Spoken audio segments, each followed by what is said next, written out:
मां सरस्वती की साधना क्यों करनी चाहिए? इसका जो उत्तर है ये शास्त्रीय, आध्यात्मिक और व्यवहारिक तीनों स्तर पर मिलता है। आखिर मां सरस्वती है कौन? मां सरस्वती विद्या, बुद्धि, वाणी, विवेक, संगीत और शुद्ध ज्ञान की अधिष्ठात्री देवी है। यही चीज हम जानते हैं। वेदों में भी उन्हें वाक देवी कहा गया है। ऋग्वेद में कहा गया है हम राष्ट्रीय संगमणि वसुना, अर्थात वाणी और ज्ञान के रूप में देवी स्वयं सबको शक्ति देती है। फिर मां सरस्वती की साधना क्यों करना चाहिए? मां सरस्वती की साधना करना चाहिए वाणी और ज्ञान में उन्नति के लिए। आप लोग जानते हैं बहुत सारे लोग जो शिक्षक हैं, जो शिक्षा के क्षेत्र में हैं, जो चाहते हैं कि उनका दिया गया ज्ञान छात्रों तक पहुंचे, उनके अंदर भी ऐसी शक्ति की आवश्यकता है, मां सरस्वती की कृपा की आवश्यकता है, जिससे कि उनकी बात विद्यार्थियों तक पहुंच सके। चाहे आप व्यापारी हो, चाहे आप संगीत से संबंध रखते हो, चाहे आप किसी भी प्रकार की कला से संबंध रखते हैं अपने जीवन में, तब भी आपको मां सरस्वती की कृपा आवश्यक है। अन्यथा आप भी एक सामान्य व्यक्ति की तरह ही जीवन बिताते हैं। खास करके वो लोग जिनको प्रभाव की आवश्यकता होती है अपने जीवन में, कि लोग आपकी बातों से प्रभावित हों, लोग आपकी बातों का अनुसरण करें और आप अपने क्षेत्र में सर्वोत्तम स्थिति को प्राप्त कर सकें। इसीलिए मां सरस्वती की कृपा चाहिए ही चाहिए। जिनकी वाणी में अगर मां सरस्वती की कृपा नहीं है, वो ऐसे शब्द बोल जाते हैं जो नहीं बोलना चाहिए। उनके पास मां सरस्वती की कृपा नहीं है तो आपने कई लोगों को देखा होगा कि अपने बोली गई बातों से ही वो अपने जीवन में नुकसान कर बैठते हैं। आपको ज्ञान ही नहीं है कि क्या बोलना है और क्या नहीं बोलना है। तो वाणी में मां सरस्वती की कृपा नहीं है, इसलिए बिना सोचे समझे आप कुछ भी बोल देते हो। ऐसे लोग जो लगातार आपने देखा होगा कि खूब बक बक बक बक करते हैं, लेकिन उनकी बातों का कोई सार नहीं होता। एक ही बात को बार बार रिपीट करना, या उस बात का कोई महत्व नहीं है तब भी वो बात करना। तो ऐसे कई लोगों को आपने देखा होगा। इन लोगों के ऊपर मां सरस्वती की बिल्कुल कृपा नहीं होती। तो मां सरस्वती की कृपा आपकी वाणी में होना चाहिए, जिससे कि आप सोच समझ के बात करें। आप जब बोलते हैं तो आपको पहले से ये बात का अपने आप ये अभ्यास होना चाहिए कि कोई गलत शब्द आपकी वाणी से ना निकले। ये मां सरस्वती की कृपा से ही होता है। इसके बाद ज्ञान की भी बहुत आवश्यकता आपके जीवन में पड़ती है। वो कैसे? जिनके ऊपर मां सरस्वती की कृपा हो जाती है वही सिर्फ ज्ञान को अर्जित कर सकते हैं, और अर्जित किया गया ज्ञान ही आपका ज्ञान कहलाता है। जब आपके सामने ज्ञान की बातें आती हैं आप उसको समझ नहीं पाते। जब ज्ञान की बातें आती हैं आप उनको याद ही नहीं रख पाते। जब ज्ञान की बातें आती है तो आप अपने अंदर उसको सहेज ही नहीं पाते हो। सुनते हो, दूसरे कान से निकल जाता है। तो ज्ञान की जो आशीर्वाद होता है मां सरस्वती का, जब तक वो आपको नहीं मिलेगा आप ज्ञान को अपने अंदर संचित नहीं कर पाएंगे। ज्ञान की बहुत आवश्यकता हर क्षेत्र में, जिस भी क्षेत्र में आप कार्य करो, ज्ञान की आवश्यकता तो पड़ेगी ही पड़ेगी।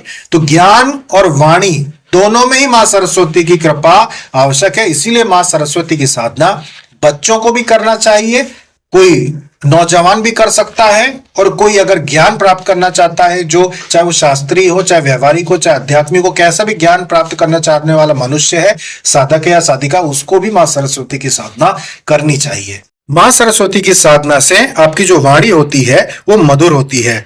झूठ बोलते समय आपको यह ध्यान रहता है कि मुझे झूठ नहीं बोलना है, मेरी बात में कुछ झूठ है, तो आप रुक जाते हैं।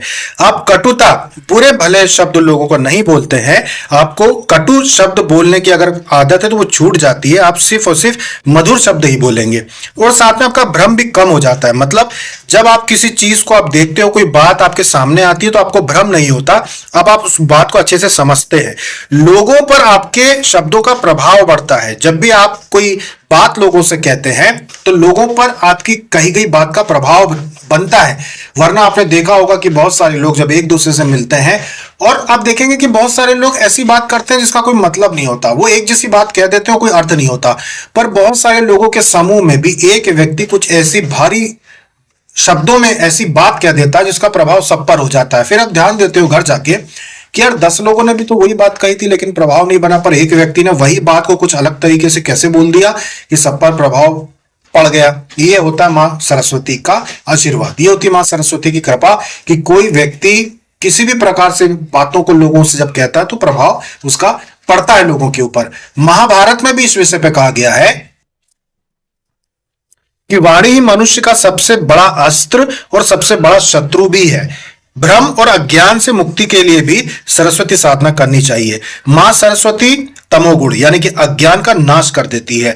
जिन लोगों को बार बार गलत फैसले लेने पड़ते हैं, जिनको मानसिक भ्रम रहता है, चीजों को समझ नहीं पाते, सही गलत बातें उनको समझ नहीं आती, उनके लिए भी यह साधना बहुत ही ज्यादा आवश्यक होती है। ऐसे लोग जो संगीत में, कला के क्षेत्र में, रचनात्मकता की जिनको आवश्यकता होती है, जिनको बहुत ही ज्यादा ऐसे कार्य करने पड़ते हो जो बहुत ही ज्यादा सुंदरता से संबंध रखते हो, बहुत ही ज्यादा लोगों को प्रभावित हो, उन लोग कहें कि भाई कितना सुंदर काम आपने किया है, चाहे आप इंजीनियरिंग के क्षेत्र में हो, या आप पेंटिंग बनाते हो, या आप खुद कला के क्षेत्र से संबंध रखते हो, आपको आवश्यकता पड़ती ही है मां सरस्वती की कृपा की।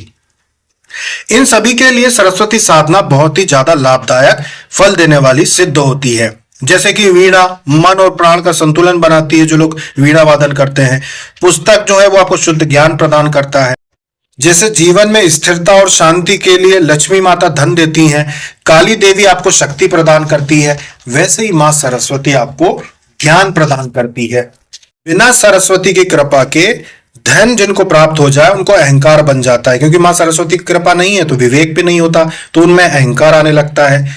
उनको अगर शक्ति की प्राप्ति हो जाए तो वो उल्टे काम करने लगते हैं, उनकी शक्ति विनाशक बन जाती है, उनका ही बुरा कर देती है। इसलिए पहले से सरस्वती और लक्ष्मी जी की कृपा प्राप्ति करना चाहिए। यह हमारी सनातन परंपरा है कि मां सरस्वती और मां लक्ष्मी की पूजा पाठ दैनिक, जो घरों में आपने देखा होगा कि इनका बहुत विधान बताया गया है। चाहे आप बचपन से लेकर जवानी तक देखें कि भाई बचपन से जवानी तक मां सरस्वती की बहुत आपको आराधना करने को कही जाती है, उसके बाद मां लक्ष्मी को घर में स्थान देने के लिए कहा जाता है। तो ये सारी चीजें शास्त्रों में क्यों कही गई है? इसीलिए जिससे कि आपको जीवन जो है संतुलित रूप से प्राप्त हो और आपका जीवन अच्छे से बीत सके। देवी भागवत पुराण में भी सरस्वती की उपासना से मनुष्य ब्रह्म ज्ञान के योग बन जाता है, ऐसा कहा गया है। पद्म पुराण में जहां सरस्वती नहीं है वहां सत्य और धर्म टिक ही नहीं पाते, ऐसा कहा गया है। तो जहां पे जिन लोगों के ऊपर सरस्वती की, जिन देश के ऊपर सरस्वती माता की पूजा नहीं होती, वहां पे मां सरस्वती की कृपा नहीं है, वहां पे एक तो होगा कि सत्य नहीं होगा, दूसरा धर्म नहीं होगा। उन देशों में, उन स्थानों पर वहां के लोगों में एक तो सत्य और दूसरा धर्म, ये नहीं होगा, क्योंकि मां सरस्वती की कृपा नहीं है। तो आपको ये सोचने की आवश्यकता नहीं है कि यहाँ के लोग ऐसे क्यों, क्योंकि वहां पे मां सरस्वती की साधना नहीं की जाती, मां सरस्वती का स्थान नहीं है, इसीलिए मां सरस्वती उनको विवेक नहीं प्रदान करती। विद्यार्थी, व्यापारी, शिक्षक, वक्ता, साधक की वाणी से ही उनका जीवन चलता है, उनको मां सरस्वती की कृपा की आवश्यकता होती है। अच्छा, जो लोग मां सरस्वती के विषय में जानते नहीं है, या जिन्होंने उनकी साधना नहीं की, उनकी कृपा प्राप्ति नहीं हुई, उनके साथ जीवन में क्या क्या चीजें होती है? पहला, उनको अगर ज्ञान है तब भी उनको सफलता की प्राप्ति नहीं होती।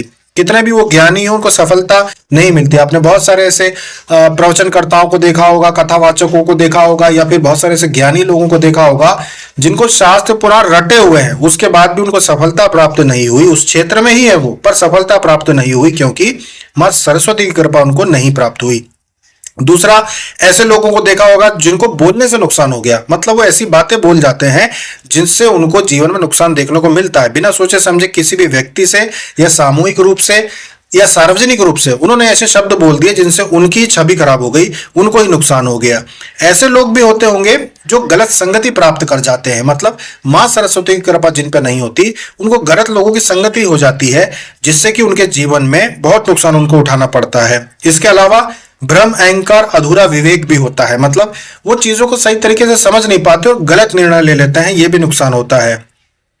साथ में आप लोगों को अगर सरस्वती साधना करना है तो सबसे सरल सरस्वती माता का जो मंत्र होता है उसको चुनना चाहिए। खास करके जो विद्यार्थी होते हैं उनको सबसे आसान मंत्र चुनना चाहिए, जो आसानी से याद कर सकें और उच्चारण कर सकें। सरस्वती माता की जो साधना होती है विशेषकर कब करना चाहिए? एक तो नवरात्रि में कर सकते हैं आप लोग, या फिर बसंत पंचमी को भी मां सरस्वती की साधना करनी चाहिए। ये बहुत ही ज्यादा फलदायक होती है, बार बार करने की आवश्यकता नहीं है। एक बार भी अगर आपने श्रद्धा से मां सरस्वती की साधना की है तो आपको मां सरस्वती की कृपा की प्राप्ति हो जाती है। तो मां सरस्वती की साधना आप लोगों के जीवन में बहुत लाभदायक होती है। जो मां सरस्वती को अपने घर में स्थान देते हैं, उनकी साधना करते हैं, न सिर्फ उनको बल्कि उनके बच्चों को भी मां सरस्वती की कृपा प्राप्त होती है। इसीलिए मां सरस्वती की साधना के महत्व को समझो, बहुत आवश्यक है मां सरस्वती को अपने घर में स्थान देखना। खास करके आप जितने भी बड़े बड़े कलाकारों को देखोगे, जैसे संगीत से संबंध रखते हो या फिर जो विद्या अध्ययन से संबंध रखते हो, आपने कई बार देखा होगा मां सरस्वती की उनके घर में मूर्तियां रखी हुई हैं, बड़ी सुंदर सुंदर मूर्तियां रखी होती है।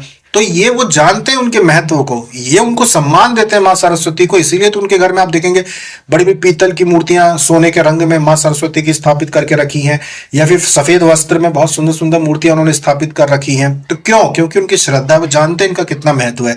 तो इसीलिए हम ये नहीं कह रहे कि आप मूर्तियां घर में लाके रखो, पर मां सरस्वती को अपने घर में स्थान दो, मतलब अपने मन में स्थान दो, उनकी साधना आप लोग करो और अपने बच्चों से भी करवाओ। इनका फल आपको दीर्घगामी यानी अपने जीवन में लंबे समय में आपको देखने को मिलेगा कि मां सरस्वती की कृपा से जो चीजें लोगों को नहीं मिलती हैं, कि भाई सरस्वती की कृपा नहीं है तो जो चीजें नहीं मिलती हैं वो चीजें आपको मिलेंगी। जो गलत निर्णय लोग लेते हैं, आप वैसे निर्णय नहीं लेंगे।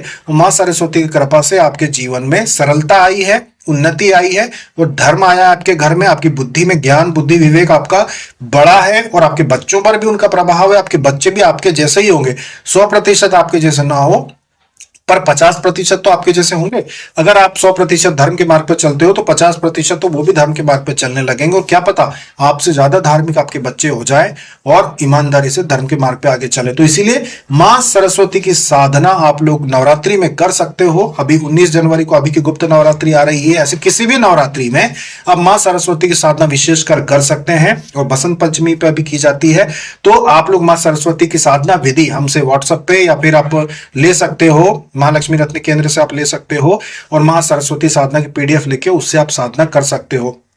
ओम सरस्वते नमः या ओम एम सरस्वते नमः या ओम एम नमः, ये मंत्र होते हैं आमतौर पे जो सरस्वती साधना विधि में दिए जाते हैं, जिनमें से कोई भी आसान मंत्र का चुनाव करके आप मां सरस्वती की साधना जैसे आपके पास श्रद्धा है वैसे आप कर सकते हो। मां सरस्वती का यंत्र या फिर मां सरस्वती की साधना करने के लिए आपको अगर स्फटिक की माला की आवश्यकता हो तो आप महालक्ष्मी रत्न केंद्र .com से ले सकते हो, और वहां से लेकर आप यंत्र जो होता है तांबे का उपलब्ध कराया जाता है, उसको रखकर आप साधना कर सकते हो, और यंत्र को अपने घर में परमानेंटली, ये वस्तु जो होती है स्फटिक माला और माता का यंत्र, ये परमानेंट आपके घर में ही रहेगा, उसको आप अपने घर में स्थापित करके रख सकते हो। तो ये थी जानकारी मां सरस्वती की साधना के ऊपर। अन्य देवियों की साधना के ऊपर भी जल्द जानकारी लेकर आएंगे। अभी तक के लिए इतना ही। जय मां सरस्वती।